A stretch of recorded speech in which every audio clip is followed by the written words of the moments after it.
Hielo.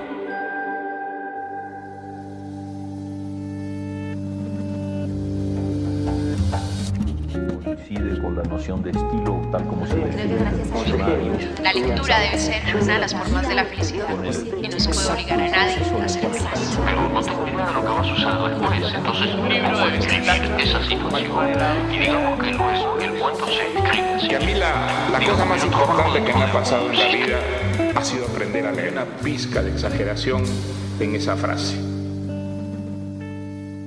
Este podcast se hace con el apoyo de Confama, que cree como yo en el poder transformador de los libros y la lectura.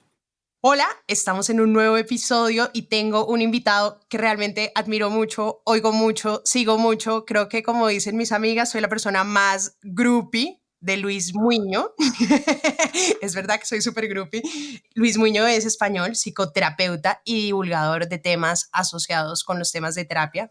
Estoy muy contenta de tenerlo acá porque además trabaja con Molo Cebrián y Mónica González, uno de mis podcasts favoritos en el mundo que se llama Entiende tu mente, y creo que es el podcast que más he oído, más he aprendido, más he repasado, y sobre todo tengo una fascinación especial por la forma como piensa Luis y por la voz de Luis y por la compañía que ha sido Luis estos últimos años. Entonces, Luis, estoy demasiado contenta de que estés acá en Biblioteca Personal y tener la oportunidad de charlar uno a uno contigo. Bueno, encantado, te sigo, te escucho, compartimos amor por los libros y bueno, la admiración es mutua, que siempre es bueno en estos casos, ¿verdad? La estimulación tiene que ser mutua. Yo creo que también pasa con los libros, ¿no? Que nos gusta un libro, pero de alguna manera al libro le tenemos que gustar nosotros, ¿no? Tiene que haber como un enganche así, casi de igual a igual. Así que empecemos desde la conversación, desde esa idea de que también a mí me gusta mucho lo que haces, María José. Muchísimas gracias, Luis. Y es que los libros finalmente no son otra cosa sino una excusa de la conversación. Hay una frase que sé que te gusta mucho y la voy a leer acá y dice así: el hombre es un ser social cuya inteligencia exige, para excitarse, el rumor de la condena. Y también tú dices algo que me parece hermoso, y es que uno sí tiene que siempre reivindicar algo a lo que le dedicamos muchísimo tiempo, que es conversar, sea oral o sea de manera escrita, y los libros terminan siendo una forma de generar nuevas conversaciones, de dialogar de una forma diferente, eso que tú también admiras, que es ese principio socrático de la conversación. Quería preguntarte cómo han sido esa relación contigo con los libros y el diálogo. Bueno, yo los libros que más me han influido todavía siguen siendo los de la adolescencia, ¿no? Al final. Y yo creo que en la adolescencia descubres mucho eso, ¿no? Alguien que te aporta ideas desde un libro, y eso es bonito porque creo que en un libro las ideas están como más estructuradas, están más condensadas, vas más a lo profundo, y eso fue, supongo, para mí el impacto mayor de la literatura o del ensayo o de la poesía, ¿no? Y esas ideas que te vienen así como muy profundas, muy boom, boom, boom, ¿no?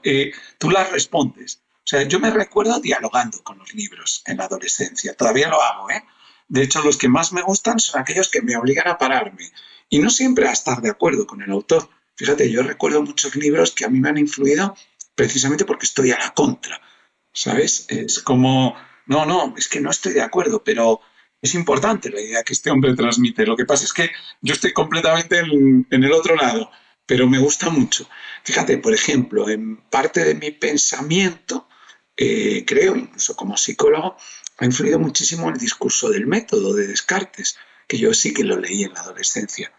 Y recuerdo que yo no estaba absolutamente en nada de acuerdo con este hombre, ¿sabes? O sea, sigo estando bastante en desacuerdo. Es decir, el racionalismo es como mi antifilosofía de vida, pero precisamente por eso Descartes me parece un autor importantísimo para mí en mi vida, porque no estoy de acuerdo con él en nada. Casi te diría que por eso.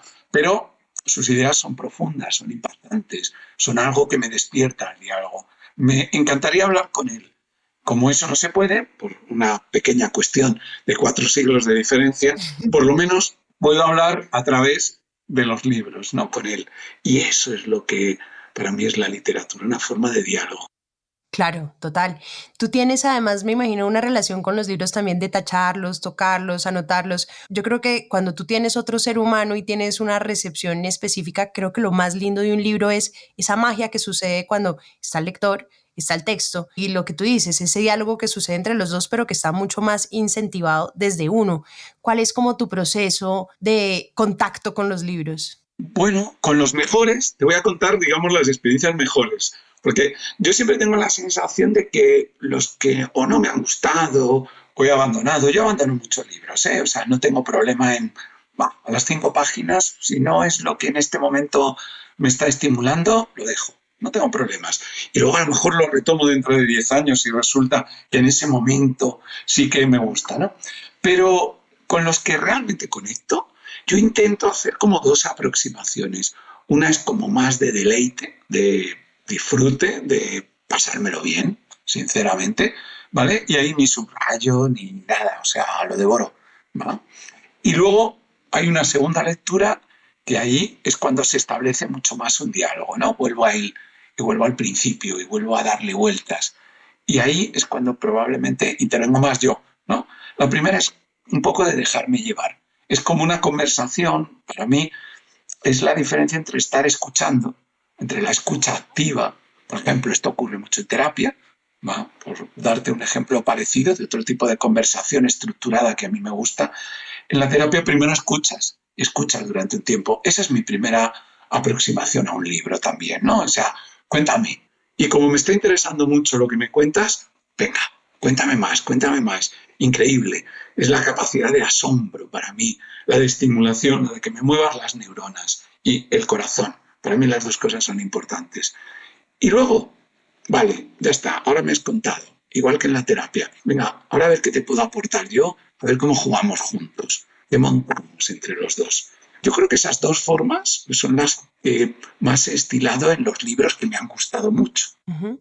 ¿Tú sientes, Luis, que en todo tu proceso de convertirte en psicoterapeuta, los libros han jugado una función? Porque también me imagino, y mucha gente utiliza los libros como terapia, ¿no? Entonces, uno tiene un desamor y busca un libro de desamor, uno tiene un proceso de duelo y busca un proceso de duelo, pero pues tú que eres uno de los psicoterapeutas pues más conocidos en el habla hispana, ¡Qué barbaridad!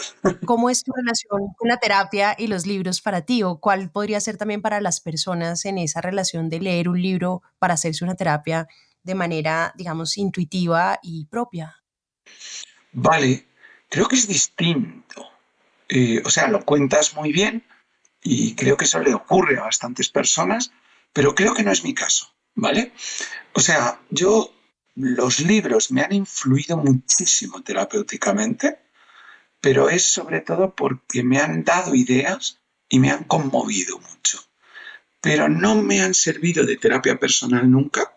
Es curioso, no sé decirte por qué. O sea, me parece una aproximación a la lectura fantástica, ¿eh? O sea, lo entiendo perfectamente y comprendo que se busca en ese caso. Pero a mí me ha sucedido siempre lo contrario, fíjate. Si yo estoy en un determinado proceso, yo busco en la literatura elevarme sobre ese proceso. Quiero decir, por ejemplo, si yo estoy en un proceso de duelo, no, lo que has dicho, un proceso de duelo amoroso, desamor, yo busco en los libros elevarme por encima de mi estado actual de desamor. Ese estado lo vivo, lo siento y lo pienso, pero no quiero saber más sobre ello. Sinceramente, yo busco otra cosa, ¿sabes? Por eso yo siempre he sido, vamos a llamarle, de literatura más escapista. Yo soy muy aficionado a la ciencia ficción, muy aficionado al terror, ¿vale? Y apenas he leído de psicología, y ese apenas, en fin, voy a quedar mal, pero bueno, ahora que es en la intimidad entre tú y yo, quiere decir que prácticamente no he leído nunca ningún libro de psicología entero, o no. Creo que no he leído ningún libro de psicología entero, para que te hagas la idea. O sea, no busco, digamos, lo que me está pasando, sino que busco otra cosa que me eleve por encima de eso, que me lleve a otros estados de ánimo, que me cambie el chip. Y no es eso lo que estoy buscando. Tampoco, como ves, busco directamente ideas como psicólogo. Más bien busco semillas. Es decir, no sé explicarte cómo, Pero El Exorcista, el libro, ¿vale? Para que te hagas a la idea, la peli no la... la empecé a ver cuando tenía 30 y tantos años y no era lo mío, ¿vale? El libro probablemente ha influido muchísimo, hasta el punto de que me lo he leído 4 veces, que te hagas a la idea. Wow. Probablemente ha influido muchísimo en mi forma de trabajar el trauma, ¿vale? Creo que es el libro que yo estaba leyendo en Kosovo, cuando estaba en campos de refugiados, en la guerra de los Balcanes, con médicos del mundo, y es un libro con el que yo he trabajado muchísimas cosas del trauma. Y no sé decirte por qué. Bueno, sí puedo, pero habría que desarrollarlo mucho. Pero puedo contarte, pero son ideas indirectas que me han servido de semillas para hablar del trauma. Pero yo no me pondría a leer un libro sobre trauma directamente. Tengo esa sensación de que la realidad la vivo mejor, ¿sabes?, sin literatura, digamos. Yo tengo mucha, Luis, curiosidad de cómo El Exorcista te ayuda a manejar el tema del trauma. Por favor, desarrollemos esa idea. Desarrollemos eso, de verdad. Qué bueno, María José. No se me ocurriría que iba a acabar hablando de esto alguna vez en mi vida. Pues no lo tengo así muy estructurado, pero bueno, voy a intentarlo, ¿vale? Por ejemplo, en El Exorcista, en el libro, ¿vale?, se habla muchísimo de la dificultad para acercarte al dolor. El protagonista, que no es el exorcista, es el ayudante, el padre Carras, es jesuita y sin embargo le cuesta muchísimo acercarse a los que sufren, acercarse a la gente que padece en cualquier tipo de forma, porque él es más bien una persona intelectual, de estimulación, de búsqueda de, bueno, vamos a llamarle estímulos intelectuales más elevados o algo así. Y el sufrimiento de alguna manera le cuesta porque le cuesta conmoverse. Eso es algo que me ocurre a mí. ¿Eso es no ser empático, Luis? Como que no es empático.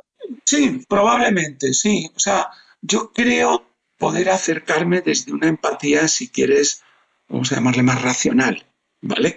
Más desde la cabeza, aunque intento que cada vez meta más el corazón.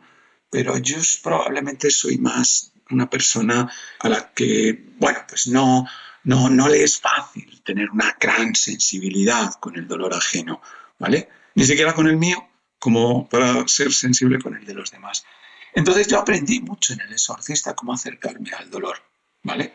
Wow. Y cómo tratar de sentirme más conmovido por el dolor ajeno, cómo combinar eso con la apertura al aprendizaje, cómo de alguna manera el trabajar con el trauma, que siempre es como trabajar con algo que está por encima de la vida, con algo que se sale de la cotidianidad, te requiere una atención plena, te requiere estar ahí, ¿vale? Entonces tú dirás, bueno, ¿y esto qué tiene que ver con la historia del exorcista que yo conozco? Bueno, sí, perfectamente, porque si tú tienes una madre que lo que le ocurre es que su hija le dan vueltas la cabeza, ¿sabes?, o empieza a levitar, pues tienes a una persona traumatizada, una persona que de repente lo asombroso, pero negativo, se ha metido en su vida. Y eso es exactamente lo que ocurre un poco con el trauma, ¿no? El trauma es lo indecible, lo que no puede nombrarse, lo que es muy difícil porque no ocurre en la vida cotidiana nunca. A partir de ahí, el libro tiene muy buenas reflexiones sobre ese tema. Ya te digo, es que el libro a mí me parece un gran libro sobre este asunto, aparte de que es un libro de miedo que da un poquito de miedo, o por lo menos de misterio, que da bastante misterio. Pero fíjate, para que veas qué lectura más indirecta, ¿no? O sea, sin embargo, jamás he leído, yo qué sé, a Freud en mi vida, por ejemplo, no se me ha ocurrido. Oye, pero me parece completamente fascinante esa lectura. Stefan Zweig, Sí. el escritor, Otro al que he leído mucho, sí, sí. él tiene un libro que se llama Encuentro con libros y él narra una anécdota que a mí me fascina. Yo creo que siempre vuelvo a esa anécdota. Y él cuenta cómo una vez en un barco conoce a un italiano muy simpático, pero que el italiano no sabía, él se da cuenta en un momento dado que el italiano, a pesar de ser europeo, no sabe escribir. Y él se empieza a preguntar a sí mismo cómo sería el mundo para él si él no hubiera tenido la palabra y sobre todo la palabra escrita. Y él se empieza a dar cuenta que su relación con los libros, o sea, que si él tratara de quitar todos los libros de su vida en su formación de identidad, no podría, porque ya hacen parte de su identidad. Y Ujú. es lo que estás narrando es un poco parecido, como los libros también han formado la identidad de lo que eres tú hoy como profesional, independientemente que no sean libros asociados con la temática, ¿no? Eso es, justo, exactamente. Vale, te podría contar, ya te digo, pues te voy a enumerar 4 o 5 por si, ¿no? Esto ayuda un poco a entender por dónde voy yo. Tiempo de silencio de Martín Santos es para mí muy importante en mi relación con la ira, que es una cosa que yo trabajo mucho, la importancia de la rabia, la importancia de la ira como algo que transforma la vida, algo que supone un golpe sobre la mesa que hace que la realidad cambie, ¿no? Que marca un antes y un después. Y la importancia de poner en palabras la ira. Y fíjate, pues Tiempo de silencio vuelve a ser lo mismo, es un libro que trata indirectamente eso. O sea, justamente está escrito de una manera como muy irónica, muy tal, pero tiene una rabia interior brutal, ¿no? Y bueno, ahí sí que no es tan indirecto, al final Martín Santos era psiquiatra, ¿no? Pero sí que, para que veas otra cosa, o Borges, por ejemplo, a mí me ha enseñado el tener un yo interior fluido, un yo interior, una voz interior como más pausada, que de alguna manera está más interesada en todo, en la vida, una buena capacidad de asombro, que es algo que a mí personalmente me ayuda mucho. O sea, yo estoy mejor cuando, digamos, esto que llaman ahora mi voz está en flow, ¿vale? Mi voz interior, cuando mi mente está en flow. Y yo siempre pongo como ejemplo a Borges, ¿no? O sea, la escritura de Borges, o sea, ignoro cómo sería Borges, ¿no? Pero la escritura de Borges es la de una persona, digamos, un friki, ¿vale? O sea, yo era del, ¿no? O sea, lo que aquí llamamos un friki, ¿no? Que en México le llaman un ñoño, ¿no? Pues yo soy de ese rollo nerd, tal, un friki asombrado por el mundo, un friki que en realidad es un introvertido al que el mundo le atrae y quiere aportar al mundo cosas, pero a través de una voz interior como muy basada en la curiosidad, en las historias peculiares, en el asombro metafísico que pueden dar ciertos sucesos de la vida cotidiana. Eso lo he aprendido en Borges. Y yo leo a Borges cuando quiero calmarme, por ejemplo. Wow.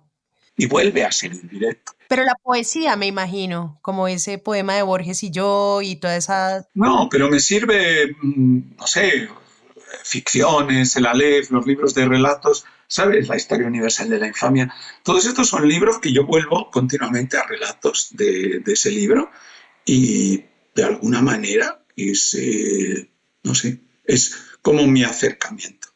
Y te voy a dar un último ejemplo. El Llano en llamas y Pedro Páramo, dos, ¿sabes? Los dos, bueno, microlibros. Ya me hubiera gustado que hubiera más, ¿no?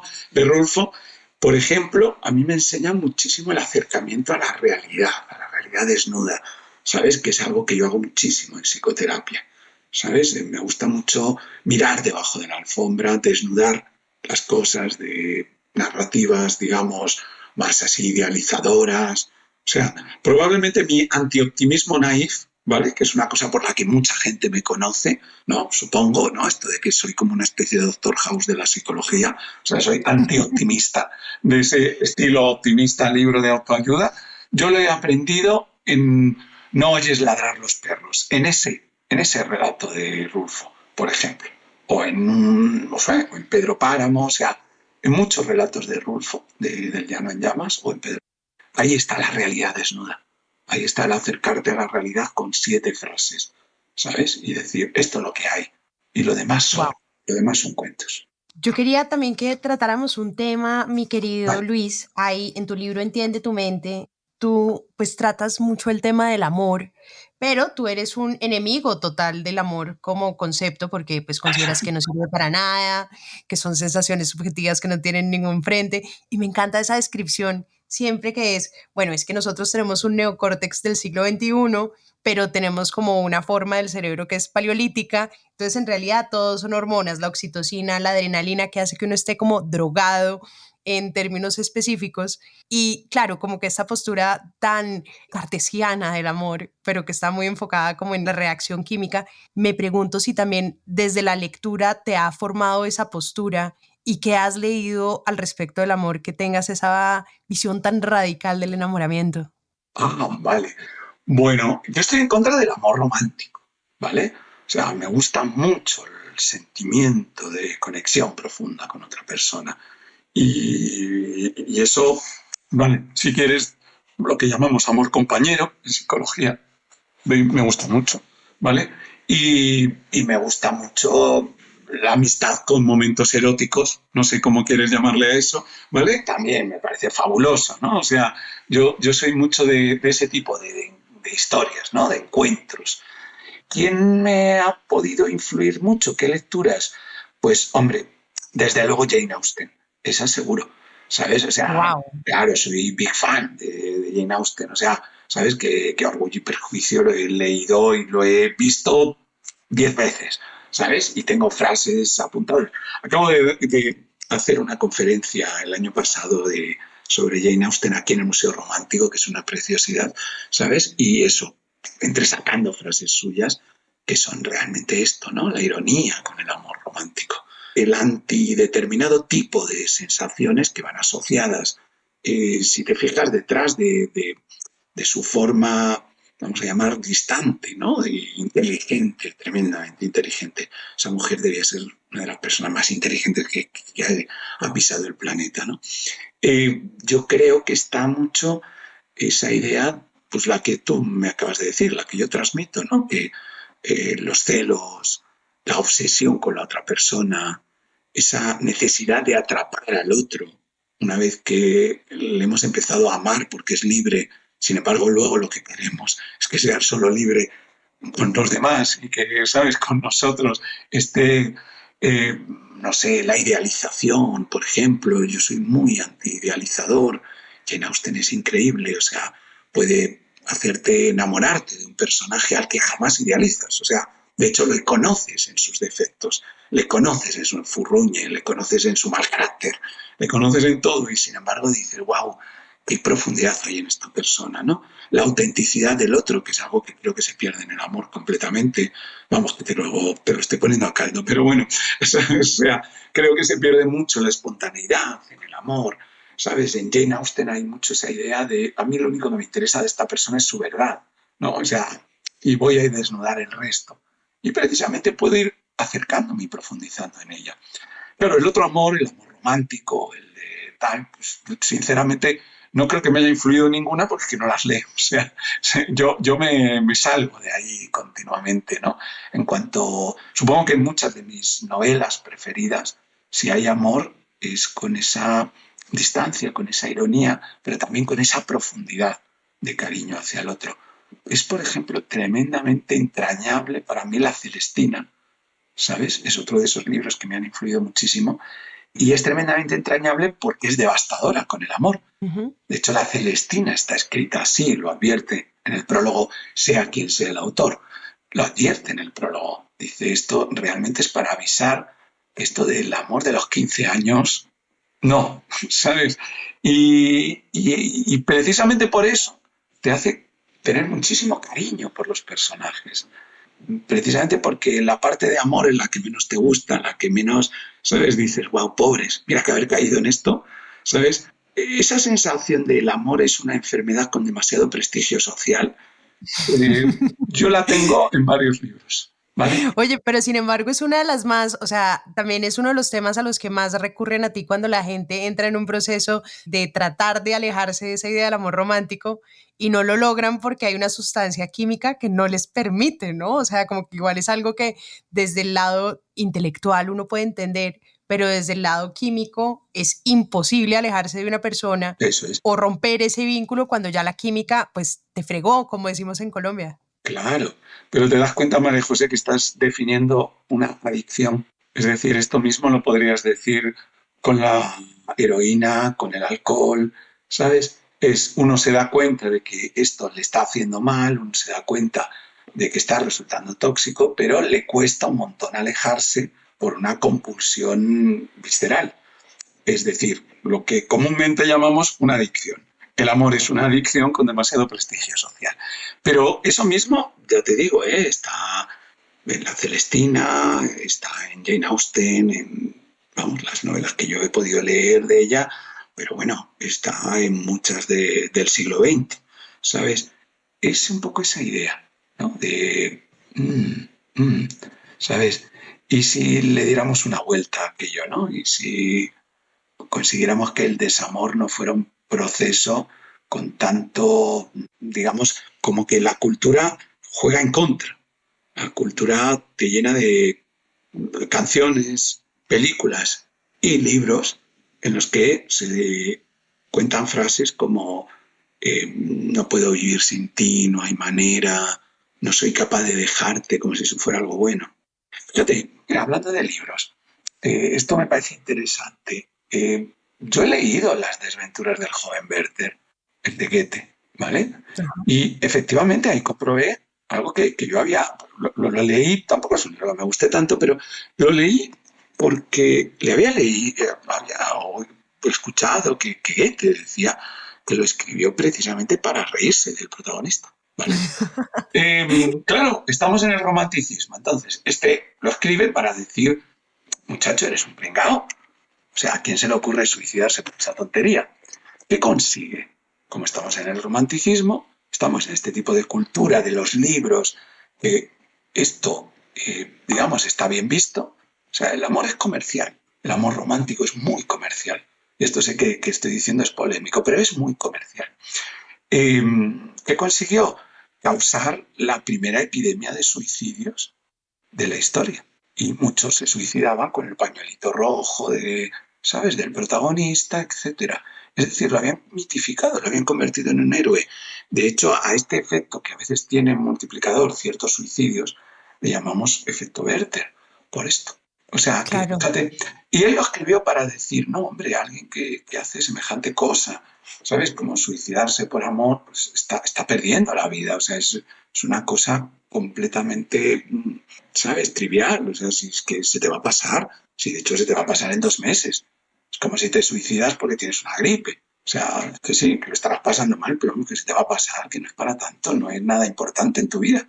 Pero mira que la literatura no ayuda. Está Flaubert, obviamente con Emma, está también como esta de Romeo y Julieta, que obviamente es todo un drama asociado también al amor. Está Ana Karenina, que también se tira por las vías de un tren. O sea, como que esa formación también literaria de esa idea romántica también está muy presente y es difícil desligar o tener una lectura crítica hacia el amor también desde la literatura. De hecho, mira, venga, ya que somos polémicos y eso, estamos en la intimidad, esto no se lo vamos a contar a nadie, ¿vale? A nadie. A nadie. Nadie No se lo va a quiere. enterar nadie, ¿verdad? ¿Vale? Venga, voy a ser así, polémico, duramente polémico. Me encanta. Es una cuestión puramente comercial, María José. Es decir, yo escribo un libro y sé que si hago una versión romantizada, ¿sabes?, del desamor, entonces me van a querer más. Voy a ligar más. Y eso es muy importante, ¿va? Porque de hecho, los autores que hacen ese tipo de obras para nada son unos grandes defensores del amor, ni mucho menos. O sea, Flaubert, y esto sé que lo que voy a decir es polémico, pero desde una cierta distancia a mí me parece una persona casi psicopática, ¿vale? No me parece precisamente una persona muy dada al enamoramiento, ¿vale? Shakespeare, que no sabemos muy bien cómo era y tal, pero el resto de obras no parece precisamente, ¿sabes?, un tipo que haya tenido nunca un Romeo y Julieta en su vida, ¿sabes? Ajá. Que se haya hecho un Romeo y Julieta. Podemos seguir así. Tolstoy, ya sabemos, ¿no? O sea, hace poco leí un artículo que se llamaba Guerra y Paz, ¿sabes?, en casa de los Tolstoy, y bueno, o sea, lo mismo, casi una persona, o sea, lo que menos hubo en su vida es amor, ya te lo digo yo. Entonces, ¿por qué estos autores, cuando hacen un libro, hacen una versión tan idealizada? Pues porque vende muchísimo, porque saben que eso les da un prestigio fabuloso. Siempre ha sido así. Igual que porque un montón de autores hacen canciones de desamor así y tal. Los más psicopáticos además hacen canciones de desamor más desgarradas. Por esto. Porque ligan más. Porque funciona mejor. Porque venden más. Simple y llanamente. De verdad estoy dispuesto a afirmar eso. Hay un tipo que, mira, pues ya citando, por decir gente que me ha influido muchísimo, hay un tipo que a mí me encanta y es quizás el autor que más obras he leído, ¿vale? Porque para mí hay como 10 obras milagros suyas y ya es difícil, ¿no? Porque yo soy más de obra milagro, no soy de autores. Es decir, es como que me gusta mucho, pues eso, tal libro de tal autor y a lo mejor no he leído en ninguno de los otros, ¿no? Y este hombre tuvo una vida muy, muy consagrada a lo que podríamos llamar el amor. O sea, es una vida interesantísima, es un tipo que amó profundamente a muchas mujeres y que tuvo una vida interesantísima en ese sentido, muy profunda y muy emocionalmente rica. Y es Lope de Vega. Y sin embargo, cuando tú lees a Lope de Vega, tiene un concepto de amor muchísimo menos romántico, mucho menos... O sea, Lope de Vega no tiene un Romeo y Julieta, ni falta que hace. Sin embargo, yo leo a Lope de Vega muchísimo, digamos, amor al amor de verdad, al amor profundo, a esto que yo llamo amistad con momentos eróticos, esta comunión de almas, a algo que no tiene nada que ver con el amor romántico. ¿Vale? En Lope de Vega hay muchísimo de eso. Y el único que tiene, yo creo, que realmente es como muy así de romántico, de celos, la única obra de teatro que tiene así, justamente es para denigrarlo. O sea, es una especie de, digamos, obra así psicopática, ¿sabes? Es El castigo sin venganza, ¿sabes? Es como... es un crack del amor. Es que es el amor de verdad. ¿Quién escribió El castillo sin venganza? ¿De quién es? El castigo sin venganza, te he dicho esa, ¿no? Es que no me acuerdo el título de la de Lope. Es que hay una de Calderón. Ahora no estoy seguro, mira a ver. A ver, mira. O sea, hay una de Lope y una de Calderón que siempre confundo. ¿El castigo sin venganza es de Lope o de Calderón? Lope de Vega, sí. Sí, es de Lope, ¿no? Vale, es que siempre las confundo. Bueno, El castigo sin venganza es una obra brutal, es casi psicopática. Es una obra de alguien que tiene muchos celos y castiga brutalmente a su mujer. De una manera, claro, y lo que está haciendo es decir, esto no es amor, nunca lo ha sido. Los celos nunca han sido amor, que es una de las grandes cosas del amor romántico, si te fijas. Eso es lo que tú llamas como cuando sale la adrenalina que busca como ese posesivo de no quiero que esté con nadie más, o sea, como que ese efecto químico es un efecto químico que genera los celos, ¿no? O sea, es también la droga. Va junto, claro, o sea, claro, esa sobredosis de oxitocina, noradrenalina, ¿sabes? Helen Fisher lo cuenta muy bien en sus libros, ¿no? La bioquímica del amor.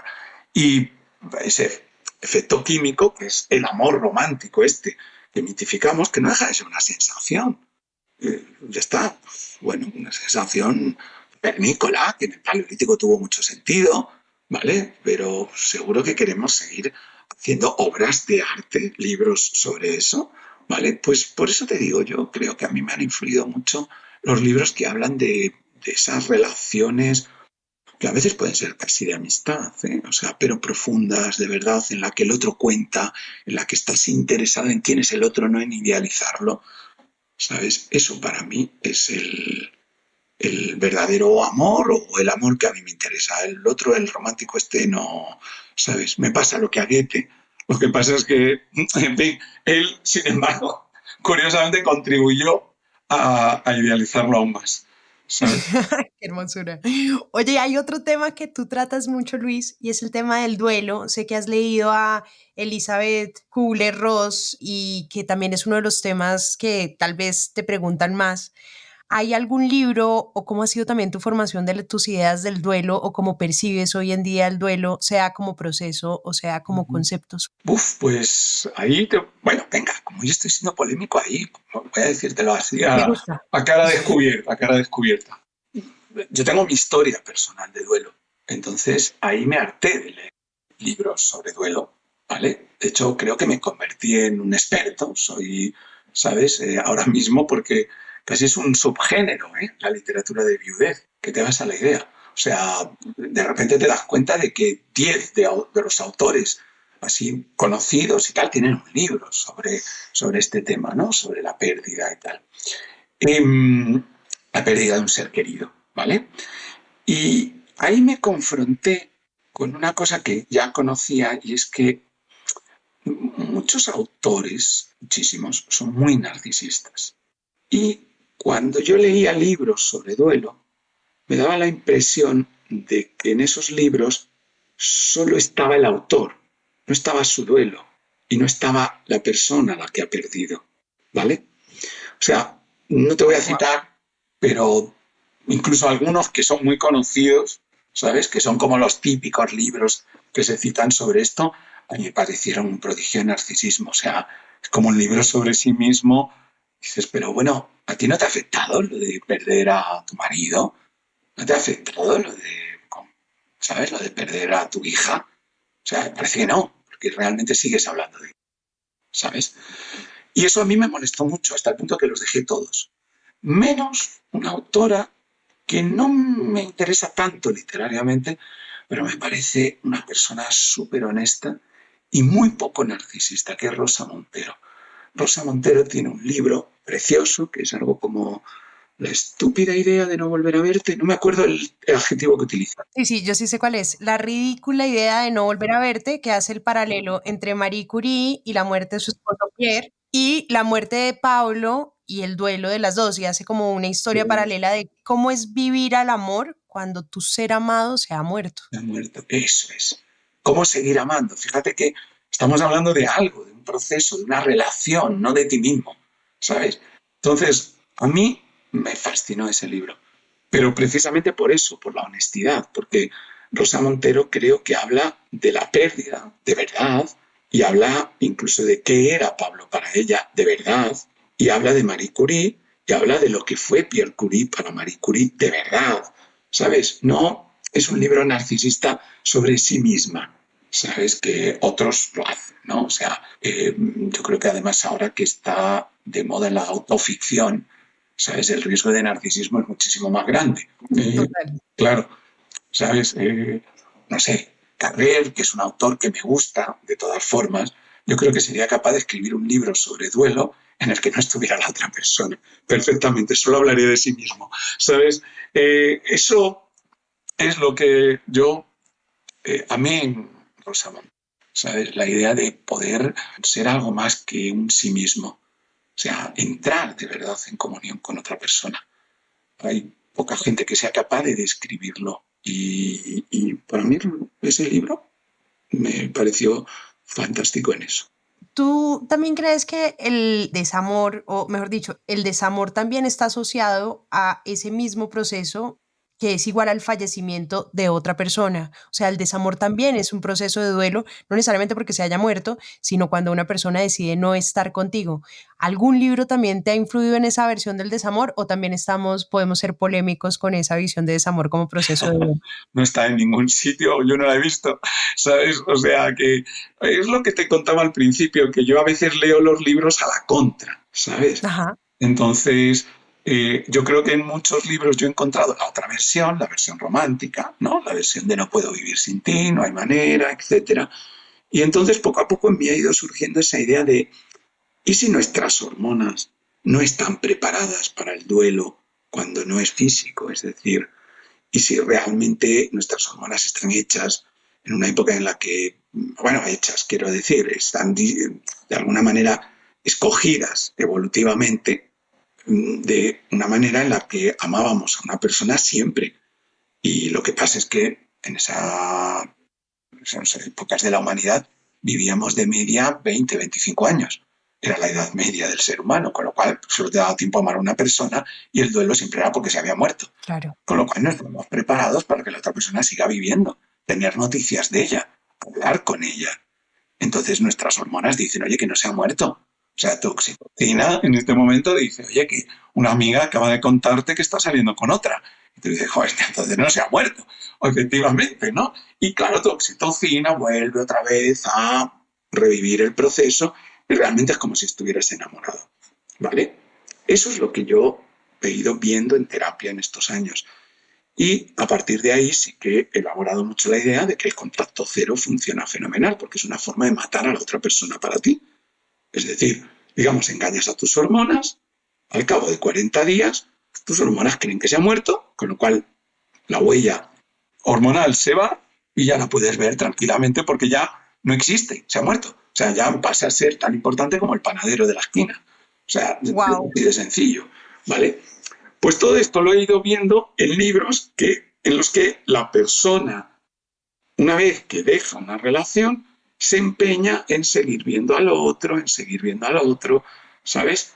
Y te das cuenta de que lo único que está haciendo es seguir amándole, seguir en la relación, aunque la relación se ha acabado. O sea, la recomendación para el desamor, si uno está en un problema de dolor porque ha enfrentado ahí sí un duelo con alguien, es 40 días no tener ningún tipo de contacto con esa persona Y ya está. para superarlo. No, es que, te digo, es infalible. O sea, tendrías que tener unas hormonas muy raras para que no funcionara eso. Funciona siempre. O sea, lo he testado en cientos de pacientes a lo largo de 37 años de terapia. Claro que funciona. O sea, es que es una cosa hormonal. Es decir, tú estás 40 días sin ver, oír, ni saber nada de la persona, cosa que ahora las redes sociales complican mucho, pero bueno, o sea, tú intentas que para ti está muerta durante 40 días y está olvidada, ¿no? Si es así de sencillo. O sea, Espectacular. claro, y una vez que está muerta para ti emocionalmente, pues así ya la puedes ver sin problemas y ya está. Sí, es así de sencillo. Bueno, pues esto es en lo que en cantidad de libros que insisten en el desamor, ¿sabes? No hacen nunca. Es decir, tú notas que la persona a la que han dejado vuelve otra vez, en cualquier libro de este tipo, vamos a llamarle romántico, vuelve otra vez oye, y volví a hablar con él y entonces tal. O vi su foto y sentí otra vez. Y entonces vino a mí el recuerdo pero ¿para qué venir a ti el recuerdo? O sea, ¿qué ganas con una pseudo relación? Es decir, con una relación a través de ver las fotos de otra persona. Mira que hay hombres, ¿sabes? O sea, mira que hay relaciones de verdad que vivir. Mira que hay almas con las que conectar. Y cuerpos también, ¿sabes? Crear una foto y creer que eso es una relación, no sé qué rollo, ¿no? Pues eso, sin embargo, está mitificado en la literatura. O sea, sería el principio de cantidad de libros de estos de amor. Volví a recordar cuando ella... ¿Por qué volviste a recordar que cuando ella no tenías otra cosa mejor que hacer? ¿En serio? Luis, hay otro tema que sé que has escrito sobre él en libros, tema tal vez de tus obsesiones, y quisiera que revisáramos la literatura asociada, y es el miedo. Ese es el mío. Sí. Cuéntame qué has leído del miedo y qué has aprendido del miedo en la literatura y en los libros. Bueno, todo, supongo. Todo porque, a ver, yo siempre he sido un gran miedoso, ¿eh? O sea, que me era muy fácil conectar, ¿sabes? Yo tengo todos los miedos prácticamente, o sea que, bueno, sencillo, ¿eh? O sea, a mí me despiertan miedo todos. Pero yo creo que para mí, sobre todo el miedo, es como la estimulación intelectual, es lo que hace volar mi mente. Porque el miedo siempre es algo a lo que no sabemos ponerle nombre, algo que no es fácil porque no está, si te fijas, lo que nos da miedo está siempre en una dicotomía justo en el borde, ¿no? Por ejemplo, entre lo vivo y lo muerto. Eso es el mito de los vampiros o de los zombies. Entre lo animado y lo inanimado, ¿no? Eso es un muñeco, ¿sabes? Que luego resulta estar encantado y se convierte en algo, ¿no? Entre, de alguna manera, lo intangible y lo tangible, ¿no? Como los fantasmas. O sea, siempre es en algo que se sale de las dicotomías que usamos fácilmente en la vida diaria. Y eso te obliga como un poco a pensar. Yo creo que el miedo ilumina zonas oscuras. Por lo menos a mí me sirve para eso. Y eso es lo que me ha ocurrido, pues, no sé, otra vuelta de tuerca de Henry James, por ejemplo. Es una pequeña novela, es una novelita que escribió él, maravillosa, y para mí, maravillosa, porque está perfecto para quedarse a medio camino entre lo inventado, digamos, lo psicótico, y lo real, lo neurótico. Es decir, con una frase más, es una mujer que tiene esquizofrenia, la protagonista. Con una frase más, es una mujer que está viendo fantasmas. Tal como la escribe Henry James, no sabemos qué es. Nunca. O sea, acabas la novela y no sabes qué es lo que está ocurriendo ahí. Y eso es lo que me fascina. El miedo ilumina también, para mí, sensaciones distintas a las de la vida diaria. Sensaciones que no son las habituales. Las otras prefiero vivirlas, ¿sabes? Sí, también la literatura me sirve para ir más allá, ¿no? Sensaciones que normalmente yo no podría tener.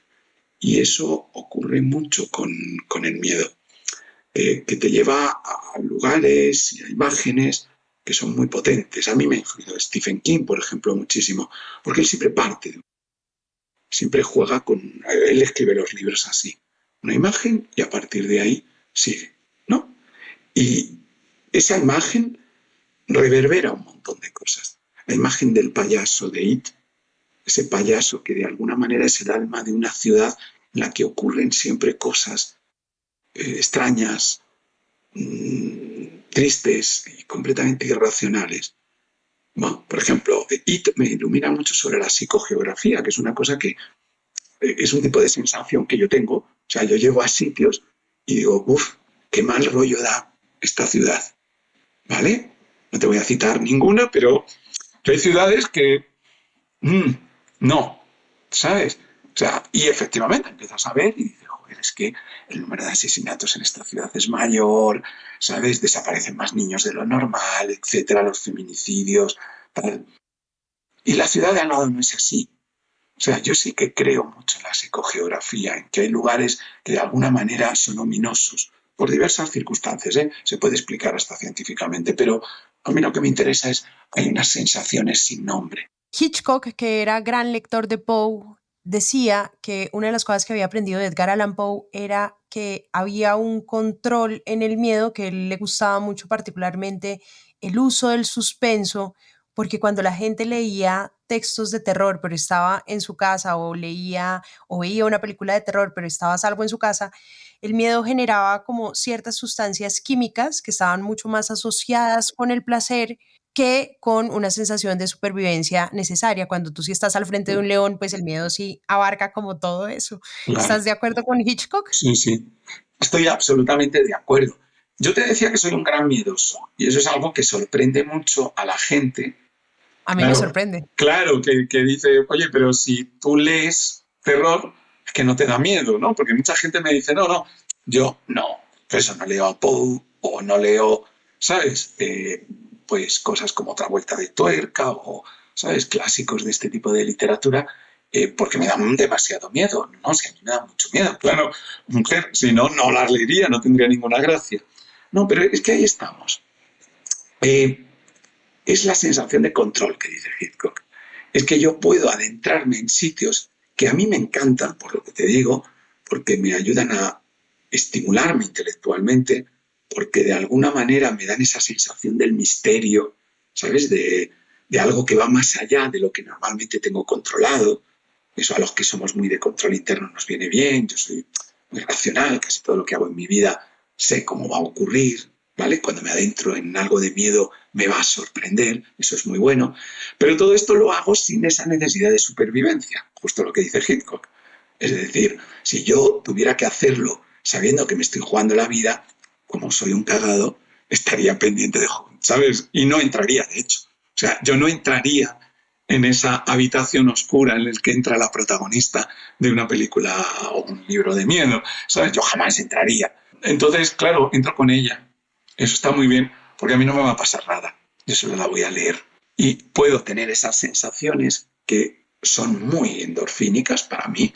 Es decir, me dan mucha vidilla, pero sin tener sensación de inseguridad, claro. ¿Hay algún otro tema que te interese encontrar en los libros y que quieras mencionar acá, Luis, que te obsesione, que digas, este también es uno de los temas que busco en la literatura o que aparecen cuando tengo ese contacto con las letras que me genera tanta emoción intelectual?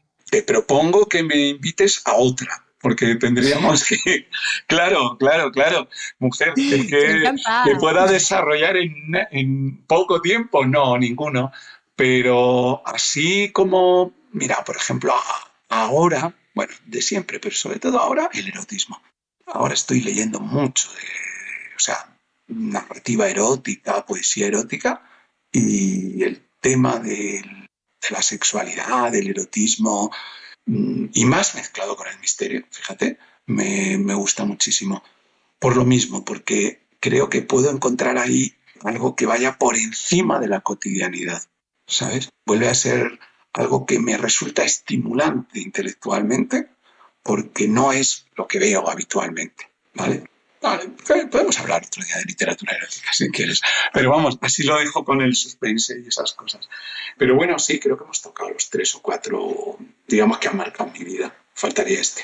Ya para cerrar, Luis, ¿qué le recomendarías a los oyentes de leer o cómo leer en esa clave de aprendizaje como lo haces tú? ¿Cuál sería el tip o los tips que sugerirías de ese lector que se ha formado en esa mirada tan particular de usar la literatura para su conocimiento? Bueno, no sé si hay tips, porque no, lo que hablábamos antes, al final a un libro uno se puede acercar de muchas maneras, buscando diferentes cosas, y cada una de esas está bien. Por ejemplo, ya te digo, yo nunca han resultado terapéuticos para mí, pero me parece fantástico. O sea, yo tengo un montón de pacientes que les resultan terapéuticos y de hecho yo a veces recomiendo libros a estas personas y les digo, oye, yo creo que te va a servir, creo que va a ser terapéutico. Y está bien, simplemente yo no tengo esa experiencia.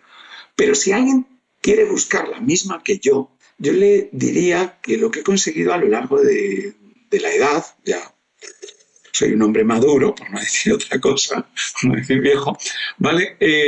Es combinar la necesaria prescripción, porque hay muchísimos libros. Entonces, tenemos que tener prescriptores, tenemos que tener personas que nos dicen, oye, pues a lo mejor ¿sabes? Y te seleccionan uno de cada 5.000, porque no podrías leer todos. Entonces, te tienes que acercar con una cierta idea previa, porque viene de una prescripción, y una vez que llegas al libro, olvidarte de todo. Y simplemente probar, a absorberte, a disfrutar, o sea, no tener ningún prejuicio ni a favor ni en contra, y simplemente vivirlo. Por eso te digo que yo dejo muchos, porque me doy cuenta de que no es mi momento. O sea, a lo mejor no es el libro, soy yo. Da igual, en cualquiera de los dos casos, no.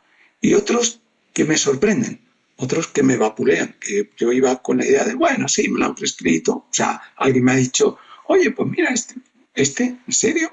Tal. Y te dejas ir. Y de repente dices, guau, me está diciendo un montón de cosas. Entonces yo creo que esa combinación, vamos a llamarle entre un proceso racional de casting de libros, ¿no? O sea, hay que hacer primero una selección y luego un proceso completamente hedonista de disfrute del libro.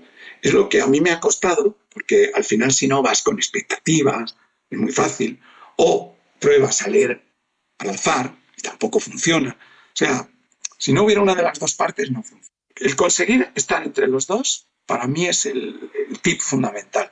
Lo que yo más he aprendido a lo largo de la vida. Por eso te digo que es una cosa que se aprende con la madurez. O sea, yo llego a un libro que me han recomendado, o sea, que está muy bien elegido porque tengo muy poquito tiempo. Entonces voy a ese libro, ¿vale? Porque efectivamente, quien me lo da.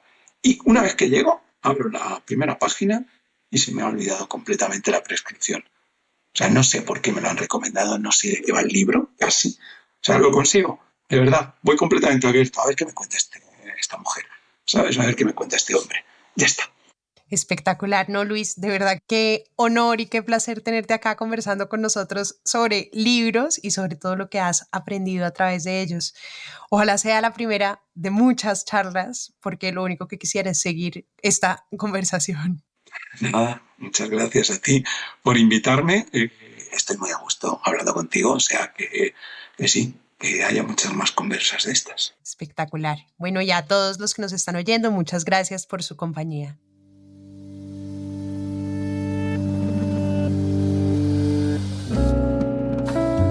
Este es un podcast para contagiar el amor por los libros, porque no hay mejor forma de incentivarlo que desde la divulgación. Ser promotor de lectura es un hobby, pero también un reconocimiento y un agradecimiento implícito a aquellas personas que en nuestra vida nos acercaron a los libros.